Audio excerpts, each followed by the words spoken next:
Welcome back everyone to Sugar and Frights. It's been a little while since I posted a long form video. It's just been a lot of work wrapping up the end of the year just with friends and family. Lots of different things going on. I hope you all had a wonderful holiday. And speaking of that, I did want to give a quick update. You probably noticed that my voice is a little bit crisper and I don't have a lavalier mic on my shirt anymore. And the reason being that I was gifted ta-da! I'll try not to talk too loud into it. I was gifted a brand new microphone from my wonderful husband, who is very supportive of all of my artistic endeavors. And so hopefully going forward, the quality of my videos will just continue to get better and better. So if you have any suggestions for what I should name her, comment down below. So in this video, of course, we will be talking about all of the 2025 releases that I managed to watch this year. It was a big year. There were a lot of movies released. I didn't get to see all of the ones in theaters that I had initially hoped, but I will be discussing everything that I saw in theaters and a few things that I saw on streaming that did not have theatrical releases where I am. I am only going to apologize once in this video, at least try to only apologize once. There are going to be some movies that I didn't like, and I will have some opinions about them. Most likely there are people out there who did like these movies, and no hate to them. We all have different tastes. And I'm structuring this video pretty similar to the 6-month update if you saw those videos. So we'll start from the bottom with the 0.5 to 1.5 tier, all the way up to the few movies that I did rate a 5 out of 5 for this year. I'm going to be going through these movies pretty quickly, so if you were curious about more of my thoughts on them, you can always check out my reviews playlist. It has all of the reviews that I did for 2025 releases this year. So starting off, we have Clown in a Cornfield. This was directed by Eli Craig, based on a novel of the same name by Adam Cesar. I will say that I wasn't a fan of the book in general. I don't think I was necessarily the audience for it, and I definitely don't think I was the audience for the movie. I just found it overall cliche and kind of boring, and I found the jokes to be really over the top and just, I don't know, it took itself way too seriously, and I really just did not enjoy this viewing experience. And so this is the only movie that ended up in this bottom tier. So moving on to the movies that I rated a 2 or a 2.5. I should say too that while some of these movies are rated the same, I am structuring them from mentioning the ones that I liked the least first, going up to the ones that I liked the most in each category. So in the bottom of the 2 to 2.5 tier is Black Phone 2. I was not a fan of the original Black Phone, and I went into this with that sort of feeling, and I left not really liking this one either. I don't like the grabber as a scary character. I don't find him scary, and the overall acting and writing in this movie was just a little too goofy for me. I didn't find it particularly scary. I think they did some neat horror homages in this one, but that was really the only redeeming factor for me. This one was directed by Scott Derrickson, who also did Sinister, as well as the first Black Phone movie. Next up is Shelby Oaks, directed by Chris Stuckman. While I went into Black Phone with pretty low expectations, I had really high expectations of this one, and it ended up falling really flat for me. This was mostly because it didn't have anything really new about it in terms of the plotting. It felt kind of like a Mad Lib of a bunch of horror movies that I had seen released in the last few years. But what really did it for me was the poorly done CGI. There were just a few things in this movie that were done with CGI that I really didn't feel needed to be, especially there was one shot, and I mentioned it in my review, of the outside of an asylum that just looks so goofy and just took me completely out of the movie. So unfortunately, this one ended up on one of the bottom tiers. And the last one in the 2 to 2.5 tier is Ash, directed by Flying Lotus. This movie had some overall really cool visuals. It had an interesting kind of story structure, and by interesting, maybe I should say a little confusing. I wasn't really sure what was going on a lot of the time, and The overall plot just was kind of, I don't know, just it felt like it had been done before. I didn't really think about it much after I left the theater. It was an interesting attempt, but overall just like didn't really do much for me. So going into the 3 and 3.5 tier, this is probably where most of the movies from this year landed. This is kind of the section for the movies that I didn't dislike, but I probably wouldn't watch them again or necessarily recommend them. The first one in this tier is Wolfman, directed by Leigh Whannell, and I am always going to be sat in the theater for whatever Leigh Whannell does. I am a Saw girl through and through. I really appreciate a lot of his movies. I think that Upgrade and The Invisible Man were really great. This one was fine. It had some really unique ways of demonstrating the transformation in the movie. It had some good performances. It had some neat visuals. Overall, it was very clearly a story written by a man who became a dad, and it just felt a little cliche in that way. And I think it was a story that we've been telling in a lot of different ways in the last few years, just about like generational trauma and these sorts of things. It didn't blow me away. There wasn't really anything about it that like left the theater with me. Next up is Hell of a Summer, which I guess is technically a 2024 release, but it released this year for me, so I'm just gonna include it in this video. I did not make a review on this one, like a full review on it. I think I just didn't have time or energy, and I didn't have like super strong feelings about it, so it kind of just fell off. Where Clown in a Cornfield just kind of hit me over the head with the jokes. I did find this movie funny, which is interesting because I think they kind of took a very similar approach to their humor, but I did have some genuine laugh out loud moments in the theater watching this one. I don't know, I think it was just a little bit better written, and I feel like this one was directed by Billy Burke and Finn Wolfhard, and I think you kind of felt this like buddy energy, like two friends that just wanted to make like a slasher. And it was just, I don't know, the writing was good overall as far as like the jokes. I think the plot was a little bland and the kills were very bland, but I did have fun with this one and I didn't leave the theater angry like I did after Clown in a Cornfield. So what are you gonna do? Next up is Heart Eyes, directed by Josh Rubin.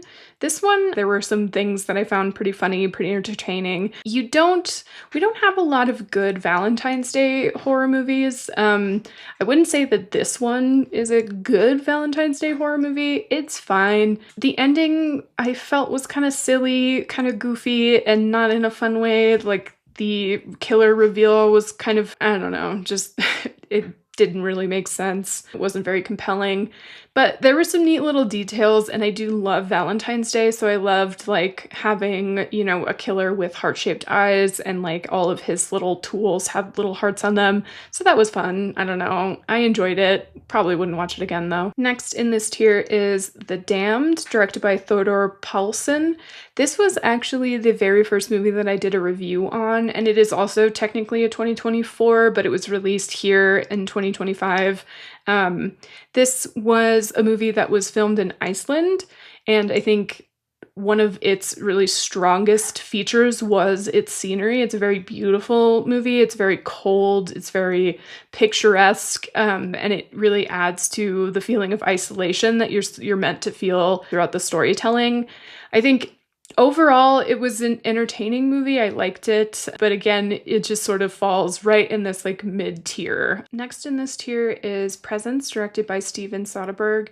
This movie was very anticipated in my circles of the internet. I think everyone was really excited about this premise of a movie from the perspective of the ghost or whatever entity. I think a lot of people went into this one thinking it was going to be a horror movie, and it turned out to be more of like a family drama thriller with like a supernatural element to it. And I think that expectation made this fall a little flat for me.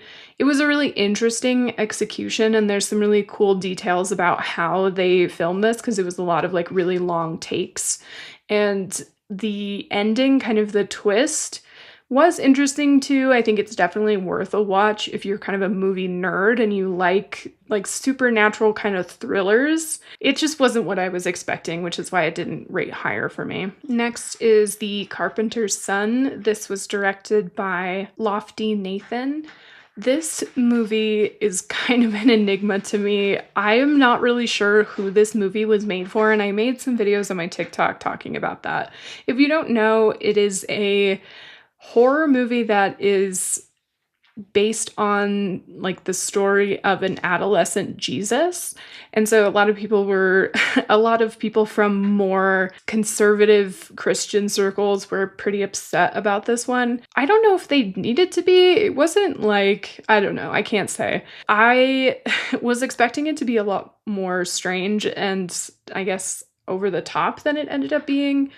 It was a fine movie. I just don't think that I was really the target audience for it. But I heard from a few people commenting on my videos about it that it was something that was really effective for them with their own sort of spiritual background. So I don't know, it was an interesting idea. And just like I wasn't the core audience for The Carpenter's Son, I also don't think I was the core audience for him. And so I did see this movie in theaters, but I saw it in the same day that I saw The Long Walk. I was feeling particularly stressed about wedding planning, and so I just went to spend the whole day at the theater. And my original plan was to make reviews on both movies, but with timing and just chaos, I didn't end up having time or energy to do that, and so I went with The Long Walk because I liked it more. But I don't really understand exactly the hate for this movie. It got a lot of really bad reviews. And overall, I did enjoy it. I think it was unique in that it was a sort of substance-esque movie about men who are in the entertainment industry as like football players. And I wonder if maybe it's something that we just aren't having a lot of conversations on, so it sort of like fell from the like cultural view. I don't know. I'm not a sports person.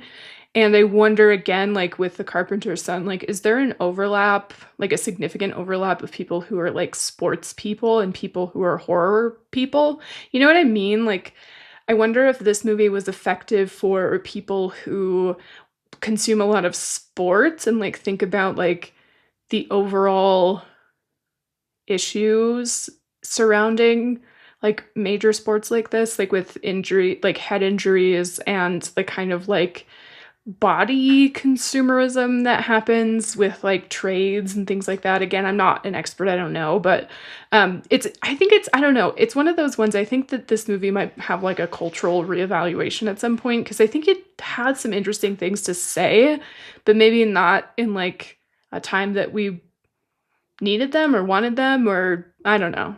It lingers with me sometimes, though. I think about this movie and wonder if we're going to have different conversations about it at some point. So the next movie I actually watched last night, and I I was really excited to be able to add it to this video, and that is Influencers. This was directed by Curtis David Harder, and it is the sequel to the 2024, I believe 2024 or 2023 movie Influencer. And that movie I really enjoyed. If you haven't seen Influencer, definitely check it out before watching Influencers. It is kind of a wild ride. The sequel wasn't quite as effective for me as the first one, but it is a lot of fun. I think the premise in general is a lot of fun. I do love like hot girl psychopaths just like doing the damn thing. So if that's something that you enjoy, definitely check out Influencer and Influencers. I honestly will continue to watch any movie that comes out in this franchise. I have a lot of fun with the premise overall, so I don't know, definitely check that one out. Next up is Guillermo del Toro's Frankenstein. This one didn't come out in theaters in my area, so I watched it on Netflix when it was released. And this might be a dangerous thing to say, but I am a Guillermo del Toro skeptic. I really love Pan's Labyrinth and the Hellboy movies, but I cannot say the same for some of his more recent movies. Things like Crimson Peak or The Shape of Water or the most recent one, Nightmare Alley. I think Guillermo del Toro does a beautiful job with his visuals, and his movies are always gorgeous.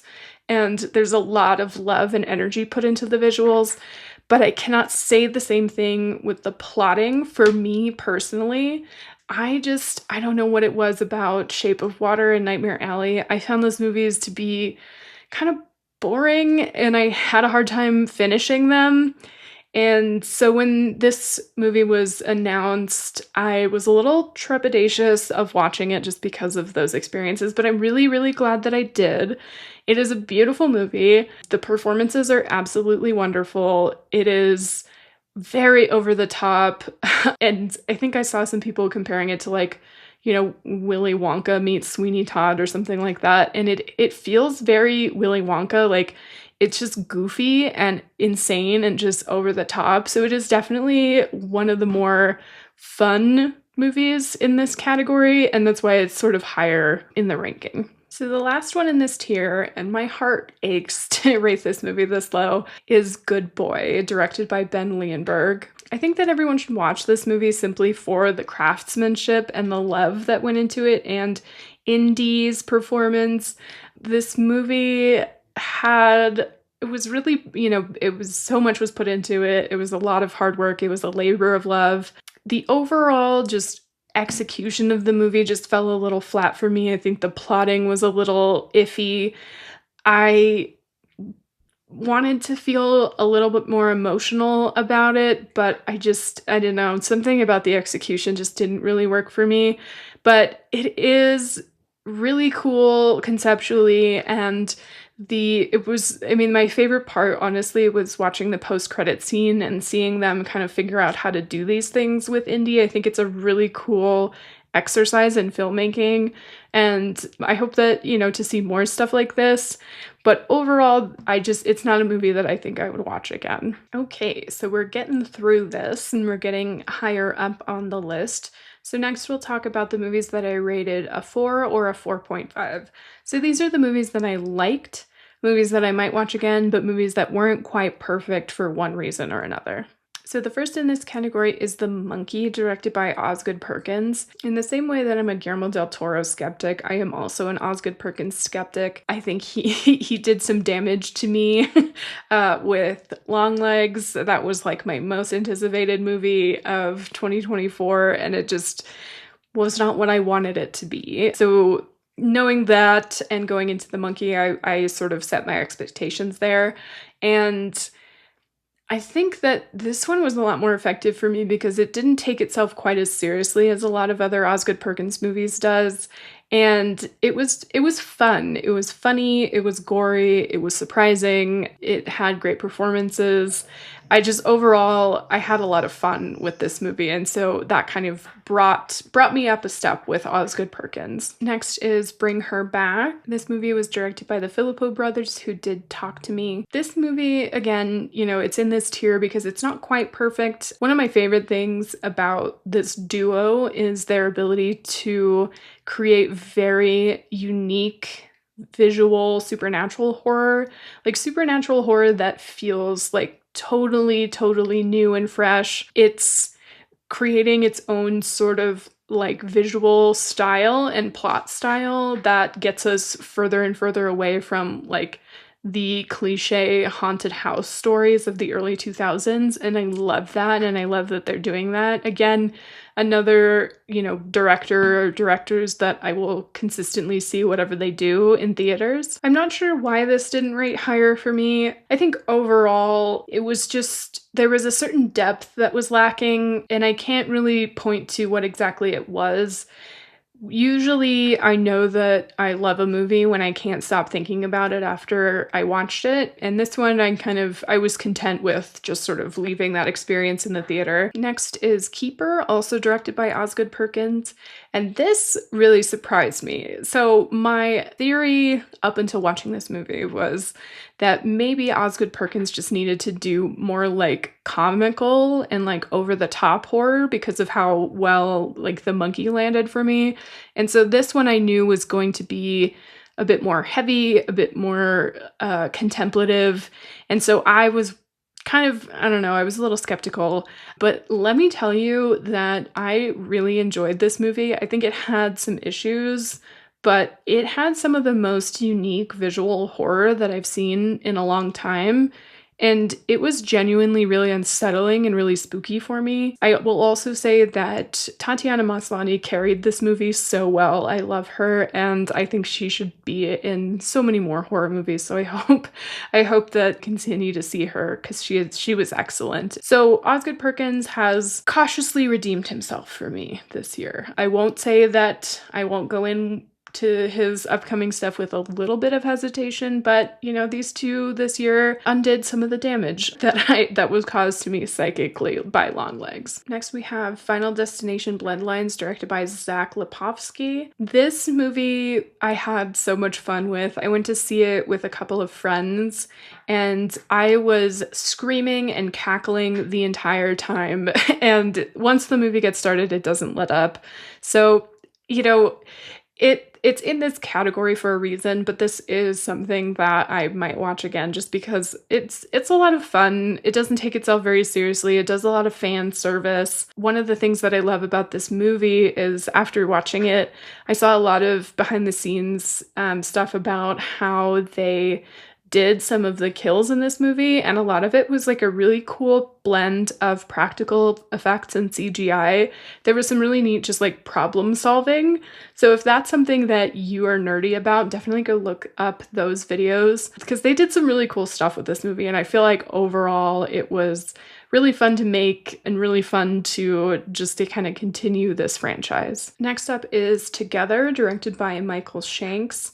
I think the only reason this wasn't a perfect movie for me was because the setup to the premise was kind of frustrating and goofy. If you've seen the movie, the way that they get into the situation they get into is just dumb. Like, it's just like dumb decision making. And so that was really the only reason. That, and I feel like they could have like just turned up the dial on the nastiness just a little bit. Like, I could have used some more like gross body horror in this movie. But overall, I love the premise, love the portrayals. It's funny and, you know, intriguing. This movie, I think, is one that I would love to watch around Valentine's Day, just because we don't have very good like Valentine's Day horror movies, and this one is very much focused on a couple. So then we have Companion by Drew Hancock. This movie was one of the first horror that I watched this year. I really liked this movie. I think it had a good blend of like humor and kind of talking about some more intense themes around, you know, how we as a society treat women and the kind of rise of like automation and AI and bots and just some like kind of frightening topics. This movie was visually really neat. I think it kind of did a sort of like Stepford Wives homage in the way that it's portrayed. You know, this movie had some other really great performances. So overall, it was fun. Like, I had a lot of fun with it, and it's definitely one that I would watch again. All right, last up in this category is Weapons, which was directed by Zach Krieger. I don't know why this one isn't a 5, but it really, there's something missing. And Zach Krieger is an excellent horror director. I mean, obviously, like, you know, he is another person whose movies I will always go see. This movie was very unique. I was excited about it from the second I saw the teaser. I tried really hard to avoid any trailers. I really didn't want to know what this was about going in. And I think it produced some really, really great, iconic characters. I know we all know and love Aunt Gladys and, you know, the 7 hot dogs. Like, it has just some really great things about it. I think the main reason this didn't rate higher for me is just it's missing a like human connection, emotion sort of element to it. I don't know how else to explain it, but it missed something about it. Just wasn't as like emotionally impactful for me. And just given what will be my like top movies from the year, it'll make sense why that didn't quite. I didn't connect with it in a way that I did with my 5-star movies. So hopefully that'll make sense when I talk more about them. Okay, so getting into my 5-star movies of the year. So these are the movies that I loved, movies that I recommended to pretty much anyone who would listen to me. Movies that I watched multiple times, and they're just movies that put a smile on my face, movies I thought about for weeks after I saw them. And so let's dive in. So first up is The Long Walk. This was directed by Francis Lawrence. For those of you who know me, you might be able to guess why this is in my top tier. And that's just because it has a blend of so many things that I love. It is, number one, it's a dangerous game, which is something that pretty much always gets me. It is dystopian future. It is Stephen King, and specifically Stephen King writing about like young male friendships. For some reason that just, it hits me. It hits me right in the feels. I thought this movie was beautifully shot. I loved the like self-contained sort of storyline, the plotting. It's devastating, it's gross at times, but it's also just a story about human connection and friendship. And so, you know, it's one of those that just, it's clear to me why this was one of my favorites of the year. Next up is Dangerous Animals, directed by Sean Byrne. Another movie that really surprised me. I did not think I would like this movie this much. I have been sort of, as I've grown and developed as a horror fan, I've just been a little trepidatious about watching movies that are specifically the dynamic of like male serial killer, female victim. It can just become a little icky for me and a little, I don't know, it can be overdone and just overly traumatic and just, I don't know. And that being said, I had also watched The Loved Ones, which was one of Sean Byrne's movies, and that movie was a tough watch for me. So going into this, I was a little nervous, but I loved this movie. I had such a good time with it, and it was, I think it's a different take on the kind of like shark horror movie, in that some of the metaphors, some of the visual metaphors in this movie are kind of over the top, and I can admit that, but I found it to be a really beautiful story about resilience, and I loved the main character. I loved the plotting. The killer in the movie is kind of a good blend of like goofy and sinister. This was the one that I watched twice this year. I don't know. It was really effective for me. This was another movie that I did not see in theaters, which I'm kind of bummed. It didn't have a wide theatrical release. I think it was playing in some theaters like in different parts of my town that I don't go to. So I ended up watching it on Shudder when it was released, and that is The Ugly Stepsister. And this was directed by Emily Blichfeld, I think. Saying that right? So this is, of course, the kind of dark twist on the Cinderella story, and let me tell you, this movie checked all of my boxes. This movie is so gross, but also just like visually beautiful and stunning. There's just some really intense body horror, some really intense injuries, but it is so much fun. It is so goofy and over the top and just disgusting. I love this movie, and I will definitely recommend it to a certain audience, maybe not to certain family members, but this is a great one. If you got a strong stomach, definitely check this one out. Especially, you know, it's female directed, it's foreign. I think it was this person's debut, and it's just wonderful. It's such a wild ride. So there is just one movie left in the top tier, and it is the top of the top tier. My favorite horror for 2025 is Sinners, directed by Ryan Coogler. This is probably one, I know I've said, you know, a lot of these movies surprise me. This one probably surprised me the most, just because I am not usually a fan of historical horror. I'm not usually a fan of vampire horror. I'm not usually a fan of action horror. And this movie is all of those things, but it also is just a wonderful, beautiful, emotional ride. And it's so much fun. I watched it again recently with my husband, and just like watching it again sort of vicariously through someone else, I was just geeking out about this movie. I love it so much. I even gifted it in a DVD to my dad for Christmas, because I just want everyone to watch it. I think everyone should watch it. It's such an excellent movie. And so that is the ranking for all of the new releases that I saw in 2020. 2025. This has been my first year doing this channel officially, and it's been wonderful just getting to watch all of these movies and talk about all of these movies. I appreciate everyone who's subscribed this year, who left comments. It's been really fun to engage with people, part of the horror community. So here's to a new year of watching new horror movies. Maybe comment down below what you're most excited about in 2026. And this will probably be my last long form video until the new year. So until then, thank you all for being here, and I appreciate it. And we'll keep it going. Don't forget to like this video, comment down below, and subscribe. I'm also on TikTok, Letterboxd, and Instagram.